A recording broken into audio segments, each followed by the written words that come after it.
बिस्मिल्लाहिर्रहमानिर्रहीम, अस्सलाम वालेकुम। इस लेक्चर के लिए टॉपिक रखा गया है numerical problems of chapter number 8 और इसमें न्यूमेरिकल शामिल हैं 6 to 10। तो अब हम इस लेक्चर को स्टार्ट करते हैं।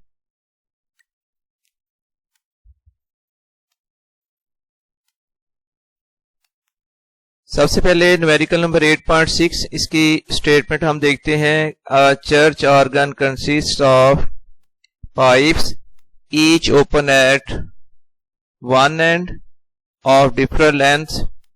The minimum length is 30 millimetre. तो हम साथ साथ अगर डाटा लिखें तो मिनिमम लेंथ इसकी वैल्यू है 30 millimetre. Minimum length L equals to 30 millimetre और ये इक्वल्स हो जाएगी 30 into 10⁻³ metre and longest length is 4 metre. तो मैक्सिमम लेंथ हम उसको अगर L डैश कह लें तो उसकी वैल्यू है 4 metre. Calculate frequency range of the fundamental nodes और स्पीड ऑफ साउंड गिवन है 340 मीटर पर सेकेंड। जी हमने अब कैलकुलेट करनी है फ्रीक्वेंसी रेंज यानी मैक्सिमम और मिनिमम जो फ्रीक्वेंसीज हैं उनकी लिमिट्स।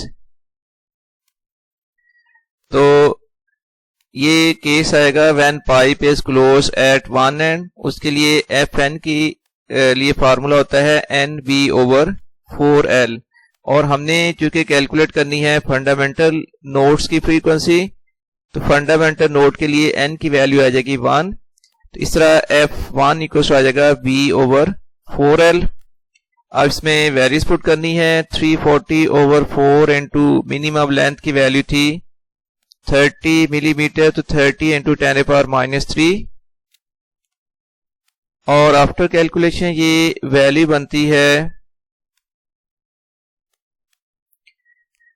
0.12 और डिवीजन के बाद ये वैल्यू कैलकुलेट हो जाएगी 2833.33 और राउंडेड वैल्यू आ जाएगी 2833 हर्ट्ज।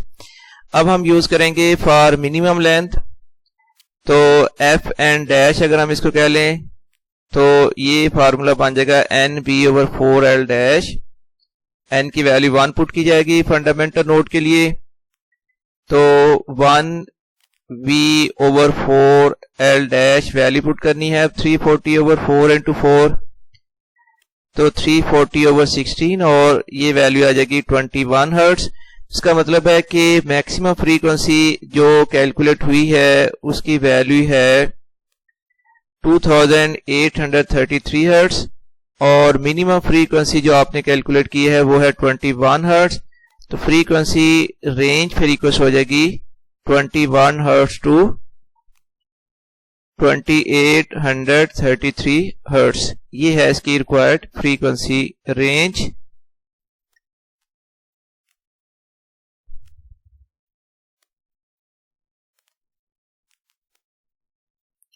एक बार इसका फुल सॉल्यूशन शो किया गया है, आपको नोट करने में इजी रहेगा।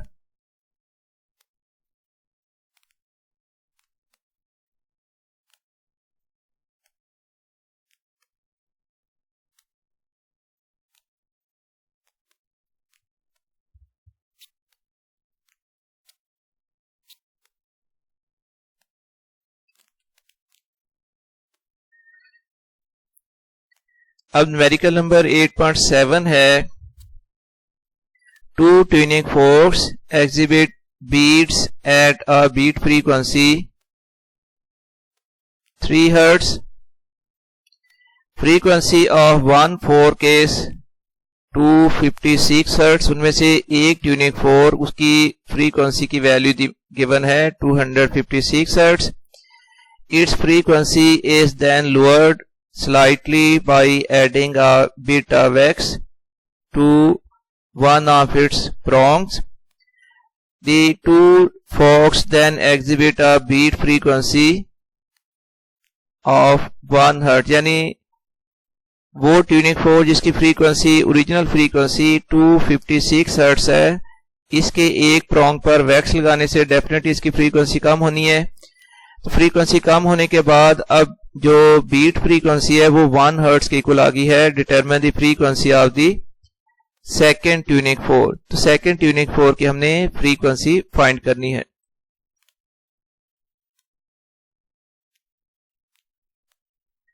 अब tuning frequency of first tuning fork, अगर हम इसको ए का नाम देते हैं तो एफ ए की वैल्यू है 256 हर्ट्ज और बीट फ्रीक्वेंसी दी हुई है बिफोर एडिंग वैक्स। जो ओरिजिनल फ्रीक्वेंसी थी बीट फ्रीक्वेंसी, वो चूंकि दोनों ट्यूनिंग फोर्क के फ्रीक्वेंसी के डिफरेंस के इक्वल होती है बीट फ्रीक्वेंसी, तो F A minus F B equal आ जाएगा ±3 हर्ट्ज। बच्चों यहाँ पर प्लस माइनस साइन लगाने का पर्पस, अभी तक हमें ये कंफर्म नहीं है कि एफ ए या एफ बी में से लार्जर वैल्यू किसकी है, इसलिए इनके डिफरेंस में +3 हर्ट्ज भी वैल्यू आ सकती है और -3 हर्ट्ज भी आ सकती है। तो इसलिए हम दोनों पॉसिबल साइन यूज करेंगे। और फिर frequency of second tuning fork F B, ये हमने अभी कैलकुलेट करनी है। बिफोर एडिंग वैक्स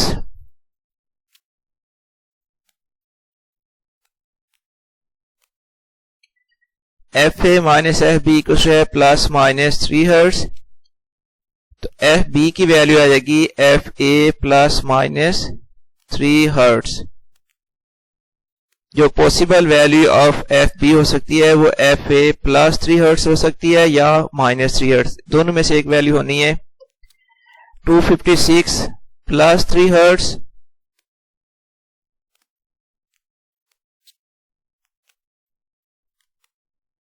और 256 -3 हर्ट्ज। इसका मतलब है कि एफ बी की जो पॉसिबल वैल्यूज है वो या तो 259 हर्ट्ज होगी या फिर उसकी वैल्यू जो है वो 253 हर्ट्ज। इन दोनों में से एक वैल्यू पॉसिबल है एफ बी के लिए।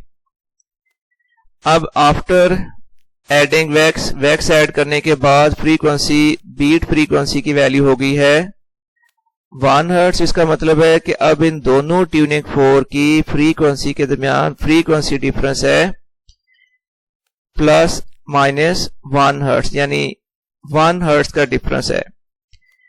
अब यहां पर हमने 259 हर्ट्ज में से और 253 हर्ट्ज में से एक वैल्यू को सिलेक्ट करना है। वैक्स ऐड करने के दरमियान से पहले इन दोनों की फ्रीक्वेंसी में डिफरेंस 3 हर्ट्ज है। ठीक हो गया जी। After loading wax beat frequency is 1 hertz, therefore F B की जो वैल्यू है वो इक्वल आ जाएगी 253 हर्ट्ज। अब अपना कॉन्सेप्ट क्लियर करना है कि ये 253 हर्ट्ज आने की वजह क्या है। बच्चों उसकी वजह ये है कि देखो एफ ए जो है उसकी ओरिजिनल फ्रीक्वेंसी थी कितनी है, यहां पर लिखी हुई 256 हर्ट्ज है।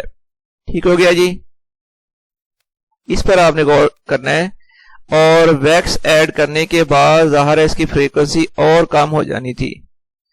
जब इसकी फ्रीक्वेंसी 256 हर्ट्ज से भी कम हो जाए, ठीक हो गया ना, तो एफ बी की जो वैल्यू है वो पॉसिबल अगर हम 259 हर्ट्ज ले लेते हैं, एफ ए की वैल्यू वैक्स ऐड करने से पहले 256 हर्ट्ज है और एफ बी की वैल्यू अगर हम 259 हर्ट्ज लें तो इन दोनों फ्रीक्वेंसी का वैक्स ऐड करने से पहले डिफरेंस 3 हर्ट्ज ही आएगा, +3 हर्ट्ज। ठीक है, बिल्कुल। इसके बाद बच्चों अगर इसकी फ्रीक्वेंसी हम ले लेते हैं एफ बी की वैल्यू अगर हम 259 हर्ट्ज ले लें तो वैक्स ऐड करने के बाद एफ ए की वैल्यू तो और कम हो जाएगी, तो इस तरह से बीट फ्रीक्वेंसी 3 हर्ट्ज से ज्यादा हो जाएगी। मैं एग्जांपल लेता हूं, अगर हम एफ बी की वैल्यू 259 हर्ट्ज लें और वैक्स ऐड करने के बाद एफ ए की वैल्यू कम होकर अगर फर्ज करें हो गई है 254 फॉर एग्जांपल, फिर वैक्स ऐड करने के बाद जो बीट फ्रीक्वेंसी है वो आ जाएगी 259 माइनस 254 और ये वैल्यू बन जाएगी 5 हर्ट्ज, जो कि गिवन डाटा से मैच नहीं करती। दूसरी पॉसिबिलिटी, कि अगर हम एफ बी की वैल्यू कंसीडर कर लेते हैं 253 हर्ट्ज, ठीक हो गया ना। एफ ए की वैल्यू बीट ऐड करने से पहले 256 है और वैक्स ऐड करने के बाद इसकी वैल्यू ने डिक्रीज होना है। फर्ज करें एफ ए जो 256 है, वैक्स ऐड करने के बाद उसकी वैल्यू कम होकर हो गई है 254 हर्ट्ज। अगर इसकी एफ ए की वैल्यू 254 हो गई है, एफ बी की वैल्यू 253 कंसीडर की जाए, तो फिर इन दोनों फ्रीक्वेंसी का डिफरेंस आता है 1 हर्ट्ज, ठीक हो गया। इसलिए एफ बी की जो वैल्यू है वो 253 ही कंसीडर की जा सकती है। 259 अगर कंसीडर करें तो वैक्स ऐड करने के बाद जो बीट फ्रीक्वेंसी है वो 1 नहीं आएगी, बल्कि वो 5, 6, 7 इस तरह की वैल्यू बन जाती है। उम्मीद है जिस तरह मैंने एक्सप्लेन किया है आपको समझ आ गई होगी। तो ये न्यूमेरिकल यहां पर कंप्लीट हो गया। एक बार मैं पेज को यहां पर स्टिल करूंगा, आप नोट कर सकते हैं इसको।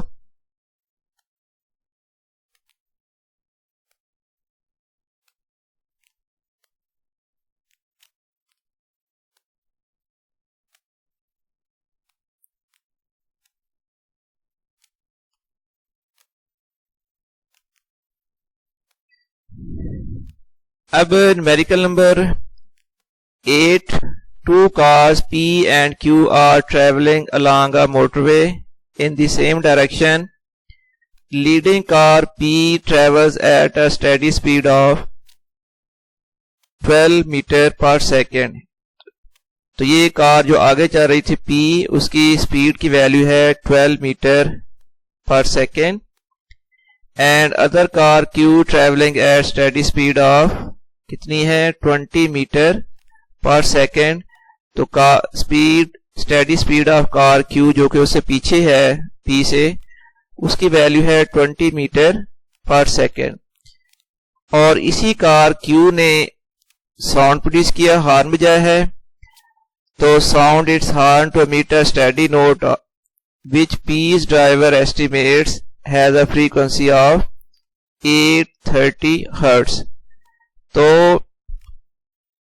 जो P में कार में बैठे हुए ड्राइवर ने फ्रीक्वेंसी सुनी है वो ज़ाहिर है एक्चुअल फ्रीक्वेंसी नहीं है, वो चेंज फ्रीक्वेंसी है एफ डैश, उसकी वैल्यू है 830 हर्ट्ज। और फिर स्पीड ऑफ साउंड की वैल्यू दी हुई है 340 मीटर पर second. Frequency heard by Q's driver. अब क्यू कार जो है उसके अंदर जो बैठा हुआ ड्राइवर है उसने ये हॉर्न बजाया था, उसके लिए जो फ्रीक्वेंसी होगी वो एक्चुअल फ्रीक्वेंसी होगी। तो उस एक्चुअल फ्रीक्वेंसी की वैल्यू हमने एफ की वैल्यू कैलकुलेट करनी है। तो ज़ाहिर अब ये दोनों कार्स मूव कर रही हैं, इनकी रिलेटिव स्पीड ऑफ सोर्स आ जाएगी mu S equals to 20 minus 12 equals to 8 metre पर सेकेंड। तो ये Q जो है वो साउंड के लिए सोर्स है और P में कार में बैठा हुआ जो ड्राइवर है वो उसका ऑब्जर्वर है। तो ये केस बन जाएगा when source is moving toward the observer. और इसके लिए एफ डैश का फार्मूला होता है V over V minus mu S into F. इसमें वैल्यूज पुट करेंगे। अब 830 equals to 340 over 340 minus 8 into F. 830 फिर इक्वल्स आ जाएगा 340 over 332 into F. Cross multiply कर लें तो 332 मल्टीप्लाई हो जाएगा 830 से और इक्वल्स में आ जाएगा 340 एफ। तो 340 F equals to 830 multiplied by 332। हमने एफ की वैल्यू फाइंड करनी है। 340 राइट साइड में ओवर में आ गया, तो फिर एफ इक्वल्स आ गया 330 मल्टीप्लाइड बाई 332 ओवर 340 और डिवीजन के बाद ये वैल्यू आ जाएगी 810 हर्ट्ज। और इसके साथ ये न्यूमेरिकल कंप्लीट हो गया।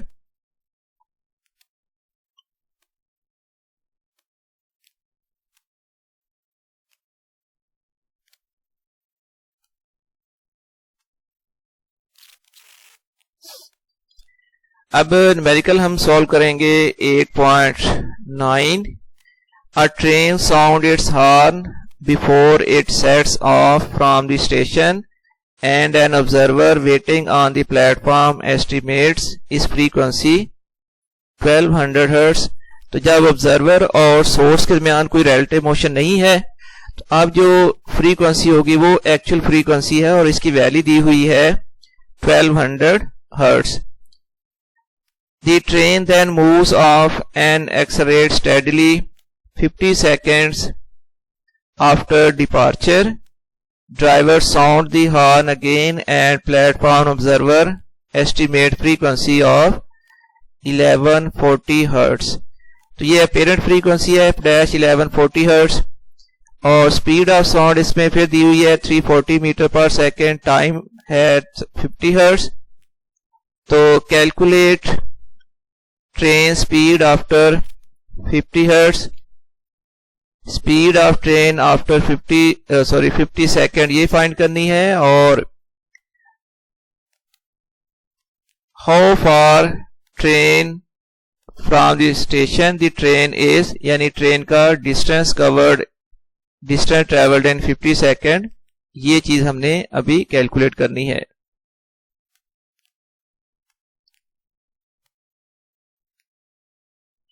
तो ये केस बन जाएगा when source is moving away from the observer, क्योंकि ट्रेन जो है वो प्लेटफॉर्म पर मौजूद ऑब्जर्वर से अवे जा रही है. तो इसमें अपेरेंट फ्रीक्वेंसी के लिए फार्मूला होता है f dash equals to v over v plus mu S into f.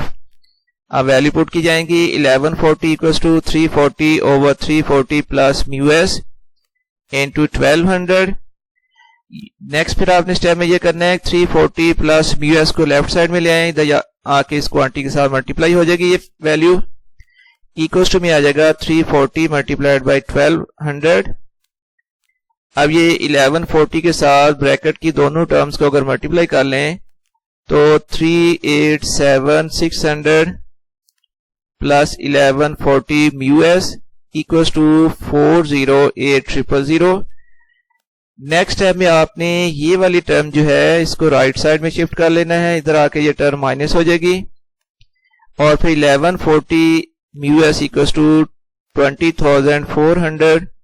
Mu S की वैल्यू आ जाएगी 20400 ओवर 1140, और डिवाइड करने के बाद ये वैल्यू आ गई है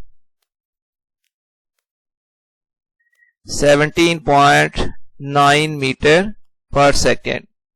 ये फाइनल स्पीड आई है. अब चूंकि इसमें स्पीड चेंज हुई है 0 से लेकर 17.9 तक, अब हमने डिस्टेंस फाइंड करना है. तो डिस्टेंस पर इक्वल हो जाएगा average speed multiplied by time.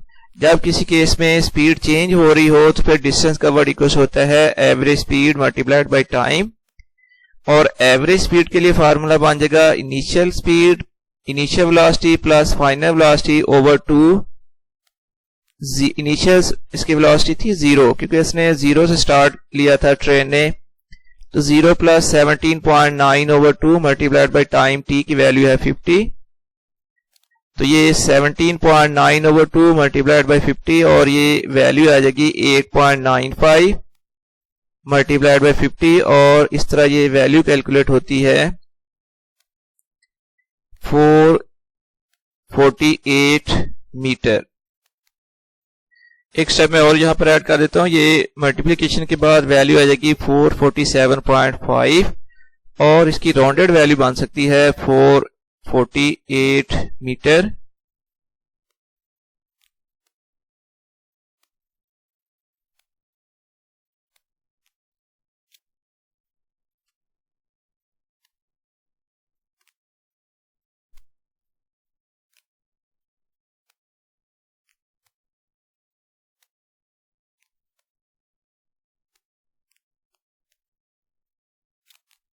अब है जी numerical number 10. The absorption spectrum of faint galaxy is measured and the wavelength of one of the lines identified as calcium alpha line is found to be 478 nanometre. ये है apparent wavelength lambda dash 478 nanometre और equal आ जाएगी 478 10⁻⁻9 meter. The same line has a wavelength of 397 meter measured in laboratory. तो ये actual value होगी, ज़ाहिर laboratory के अंदर कोई रिलेटिव स्पीड नहीं है, तो एक्चुअल वेवलेंथ लैम्डा की वैल्यू है 397 नैनोमीटर और इक्वल आ जाएगी 397 into 10⁻⁹ metre. Speed of light normally इसको सी से लिखा जाता है, लेकिन चूंकि फार्मूले में बार बार वी यूज हुआ है तो इसलिए मैं इसको वी से लिख रहा हूं। ये वैल्यू की है 3×10⁸ मीटर पर सेकेंड। और दो क्वेश्चन का आंसर आपने देना है, इज गैलेक्सी मूविंग टूवर्ड्स और away from the earth, calculate speed of galaxy relative to earth, यानी सोर्स स्पीड हमने कैलकुलेट करनी होगी।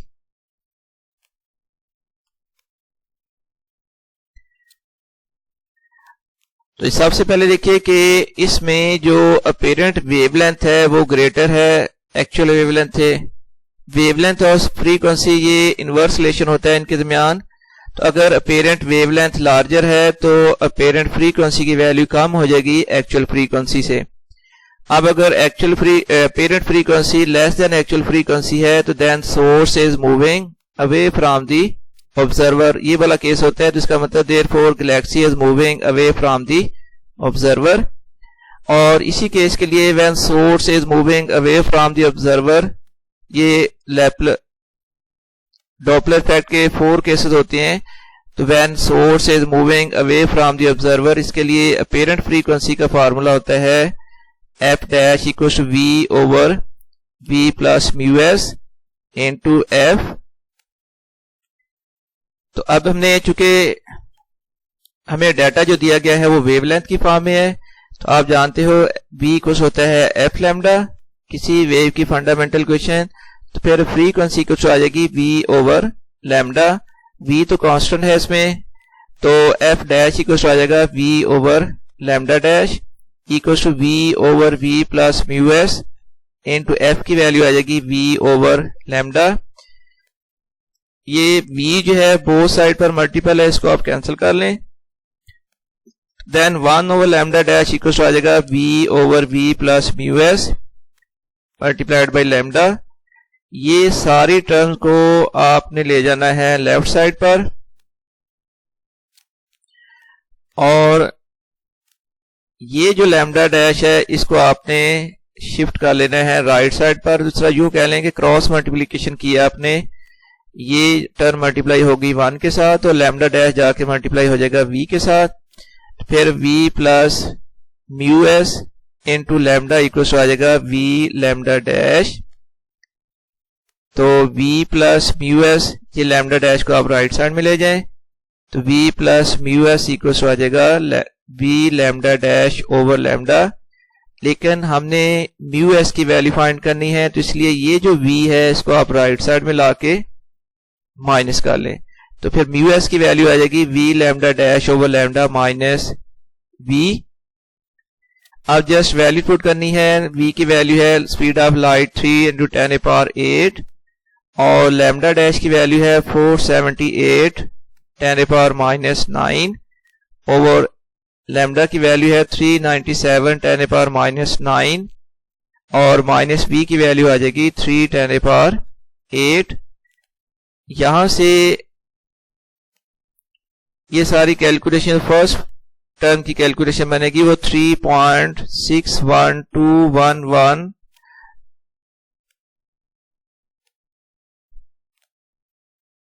3.6121 10⁸ माइनस 3 10⁸ और सब्ट्रैक्शन के बाद ये वैल्यू आती है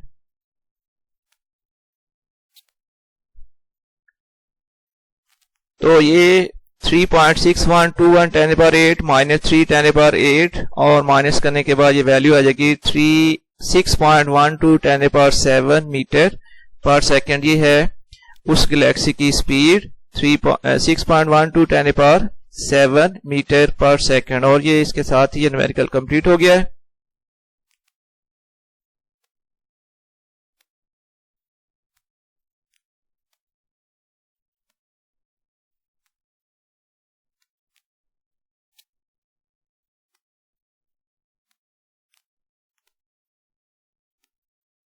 और अब लेक्चर कंप्लीट करते हुए मैं आपसे इजाजत चाहूंगा। अल्लाह हाफिज।